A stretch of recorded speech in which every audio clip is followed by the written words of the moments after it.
Sobrang ingay ng mundo ngayon, lahat may gustong idikta sa isip ko.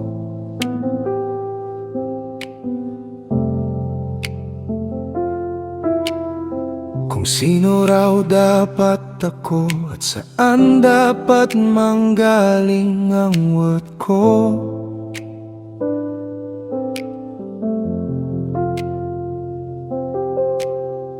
Minsan hindi ko namamalayan, unti-unti na pala akong nawawala.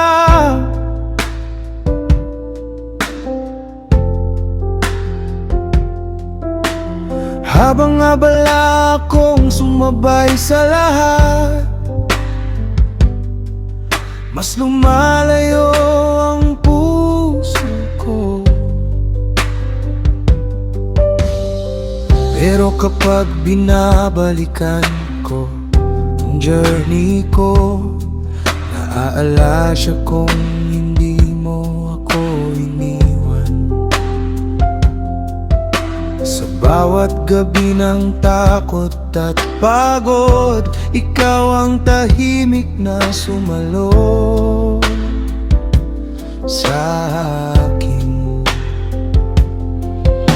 At habang mas naalala kita, mas nagiging malinaw kung sino ako.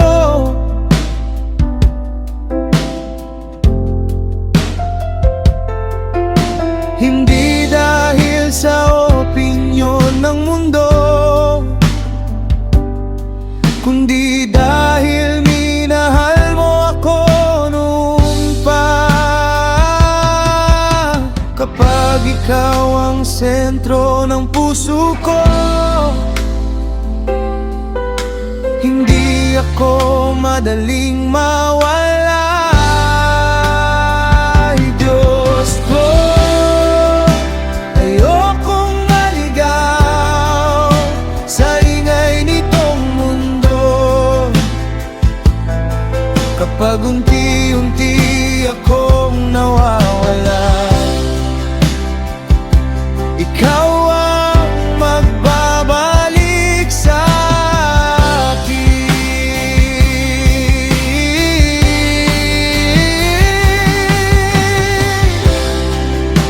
Ayokong maligaw sa mga bagay na walang laman, sa bawat distraction sa paligid ko. Presensya mo ang kailangan ko.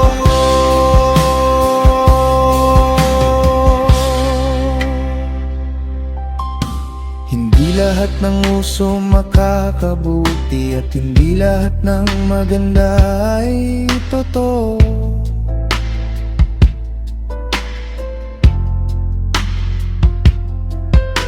Kaya gusto kong bantayan ang puso ko habang mas lumalapit ako sa iyo.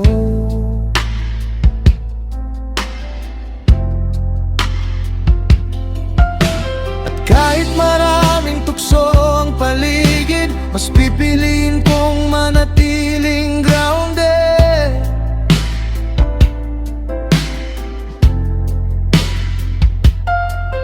Dahil ayoko nang mawala ulit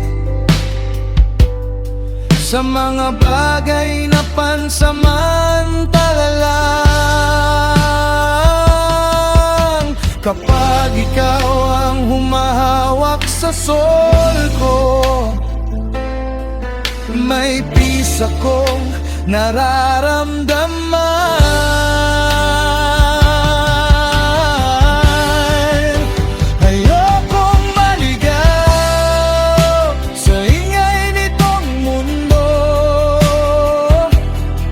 Kapag unti-unti akong nawawala,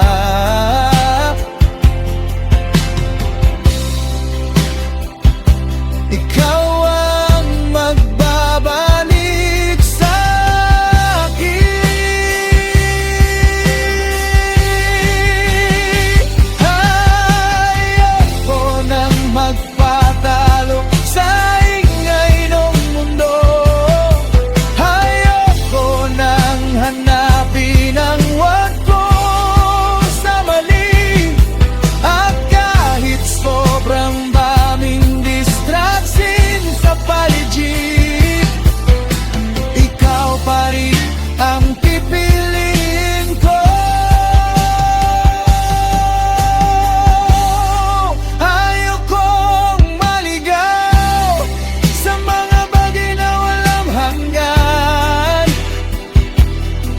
Sa bawat takot at pagkalito ng puso ko, ikaw yan ko.